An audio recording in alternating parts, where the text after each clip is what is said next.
নবীজি সাল্লাল্লাহু আলাইহি ওয়াসাল্লাম বলেন, মুমিন ব্যক্তি যখন খাবে তখন সে পেটকে 3 ভাগ করে খাবে। এক ভাগ রাখবে খাবারের জন্য, এক ভাগ রাখবে পানির জন্য, আরেক ভাগ খালি রাখবে।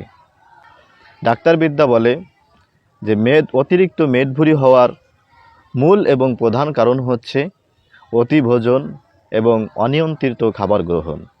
আমরা যদি নবীজি সাল্লাল্লাহু আলাইহি ওয়াসাল্লামের এই হাদিসের উপরে আমল করি এবং নবীজি সাল্লাল্লাহু আলাইহি ওয়াসাল্লাম যেভাবে আমাদেরকে খাবার গ্রহণ করতে বলেছেন সেই নিয়ম অনুযায়ী যদি আমরা খাবার গ্রহণ করি, তাহলে অতিভোজন এবং অনিয়ন্ত্রিত খাবার গ্রহণের যে বদ অভ্যাস রয়েছে এটা থেকে আমরা অতি সহজেই ফিরে আসতে পারব। আর যখন আমরা এই দুটি বিষয় থেকে ফিরে থাকতে পারব, তখন আমাদের অতিরিক্ত মেদভুঁড়ি হওয়ার কোনো সম্ভাবনাই থাকবে না। এবং যাদের অতিরিক্ত মেদভুঁড়ি অলরেডি হয়ে গেছে তারাও তা থেকে সহজেই মুক্তি পেতে পারেন।